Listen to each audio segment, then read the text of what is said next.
Allah razı olsun.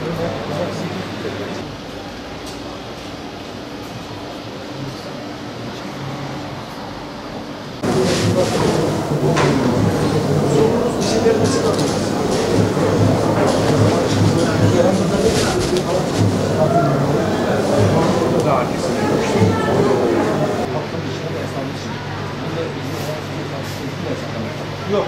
Sadece esnaflara haftada 2 gün şeyler bir şey koyuyorlar. Sebze meyve, balık için yok. Balık için herkes kendi başının çaresine bakıyor. Yok yok, vermiyorlar.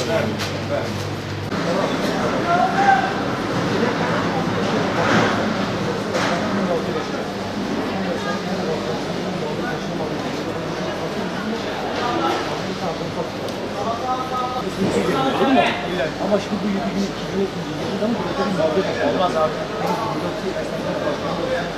Abi her şey oluyor, hiçbir şey olmaz. Nelerle görüştük, hiçbir şey yok. Olmuyor. 2 gün öyle bir durum. Zaten diyor şimdi böyle bir yer yok yani. Buranın yeri var, mahalle pazarını veriyor, aklını.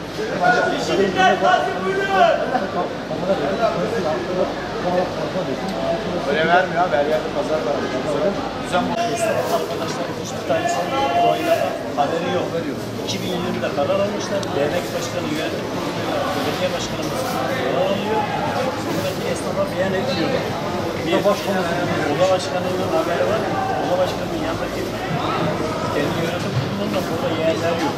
Bu kadar da yerler olmadan dolayı burasının yıkılmasını istiyor. Buraya karar alıyorsa burada esnafın haberi yok. Artı üçüncü alan kısmında marketi lav ediyorlar. Yine gidiyorlar topluca orada lav ediyorlar market olayını. Yine buradaki esnafına veriyor. Daha önce belediye tarafında burası için bir yıkım kararı alınmış. Biz de buna binen geldik, esnaflarımızla görüştük. Bir haberleri birinci ağızdan alalım diye. Varsa burada bir sorun, sıkıntı, mağduriyete dinleyelim, yetkili merceğe iletmek için. Hakikaten esnafımız ciddi anlamda şu anda bir mağduriyete karşı kalmış. Haftanın 7 günü açık olmak şartıyla esnaflarımız burada alışverişine devam ediyor. Halkımız günün rahatlığıyla istediği saatte gelip alışverişini yapıp birbirlerine dönebiliyorlar. Ama şimdi belediye tarafında tahsil edilen yer sadece haftanın 2 günü ve açık alan, halk ağzıyla sokak pazarı dediğimiz yerlerde bu esnaflarımıza yer tahsil edilmiş. Esnafların yakında en büyük sorunlardan bir tanesi de bu. Bu kadar büyük ekonomik kriz olmasına rağmen haftanın 2 günü çalışıp da çoluk çocuğumuzun rızkını da temin edeceğiz.